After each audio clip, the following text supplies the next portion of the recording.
So exercise and activity can literally add years to your life and life to your years. The human body is like a machine. It's meant to be used.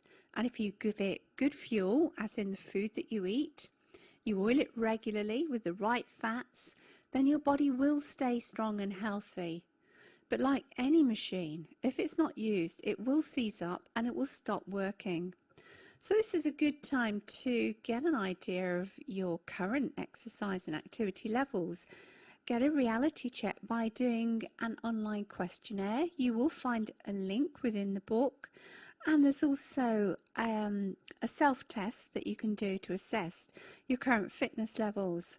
So when it's easy for you, I suggest that you do those two things, and you've then got a really good idea of what your starting point is.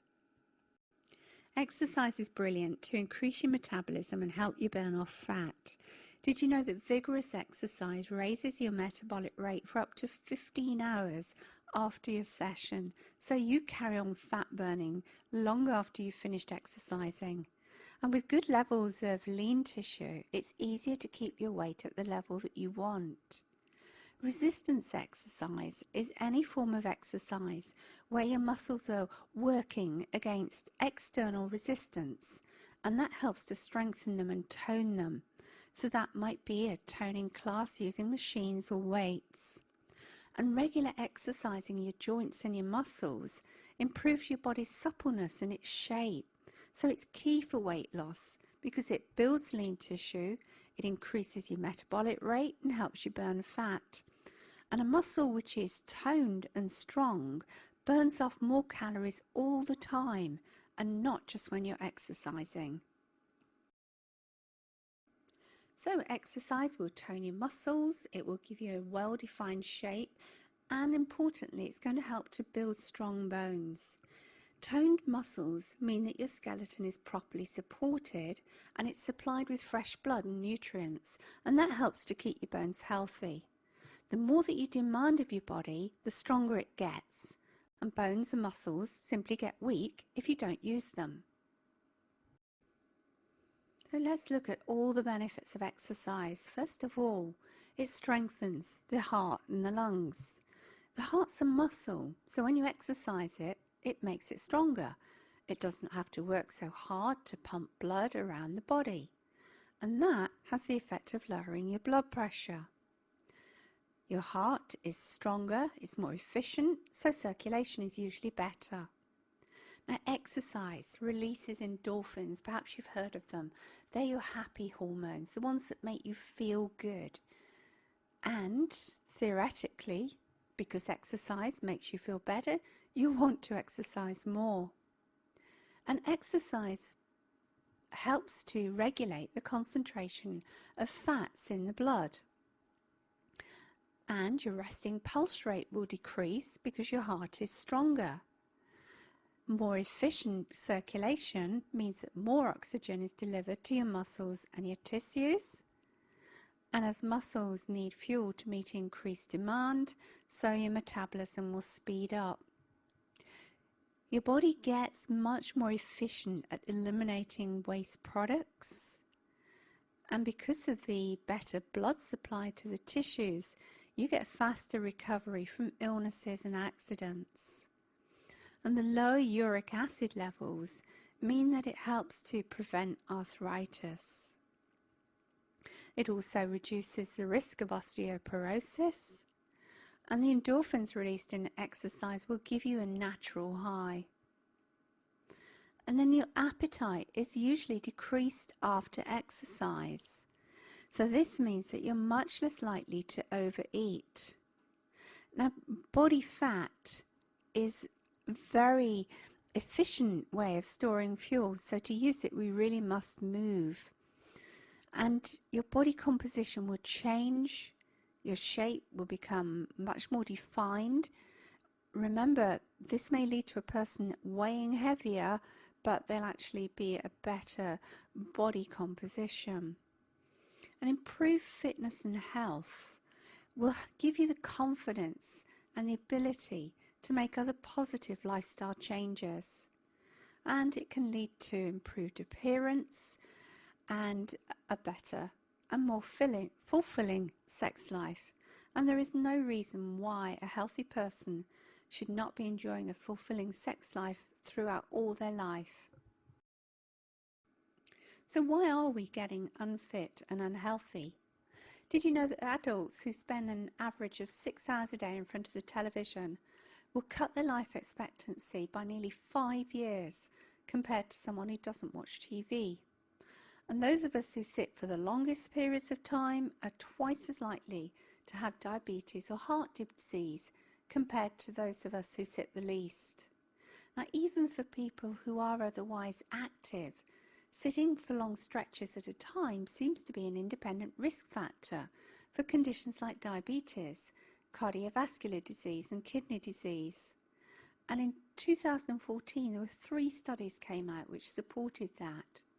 This means that yes, you may go to the gym in the morning and maybe you're up and about during the day, but then if you sit for the entire evening watching television, your risk factor is still going to go up. So use those commercial breaks and get up and move around. Why are we getting unfit and unhealthy? Sitting for long periods of time is the main culprit. We're a lot more sedentary than we used to be, and we can spend hours at a time just sitting, but also labour-saving devices that are an integral part of modern life. If you're in a desk job, obviously you've got to sit and do your work, but you want to try and get up as often as possible. So walk to the water dispenser, the photocopier, go to the loo, but move as frequently as is reasonable during the day. Remote controls can make it perfectly possible for us to get home, sit in front of the television and not move all evening. Cars, yeah, they're great, we need them, but in years gone by, we used to rely on public transport where you walked to the bus stop, got to your destination, walked to your office, your place of work, and there was generally much more activity going on. But with a car now, we can literally go door to door and we barely move. And even lawnmowers. Nowadays we have petrol or electric lawnmowers, but I can remember my granny pushing a hand mower around the garden, and by the time she'd finished, she'd worked up a bit of a sweat, but she'd got a good bit of exercise. Online shopping, yes, it's great, but again, we can do it from the comfort of our armchair, and we don't necessarily have to get up and go and walk around a shop. Vacuum cleaners, much easier than they used to be. Labour saving, time saving, energy saving, with not having to work as hard to keep our homes clean. And washing machines and dryers. Do you ever remember seeing the old dolly tub or twin tub washing machines? We don't get those now. It's an automatic. Throw the clothes in, out they come, put them in the tumble dryer. We've hardly had to do a thing. And freezers. Again, I can remember that we didn't have a freezer, so we had to go to the shops more regularly, and it was usually walk to the local shops.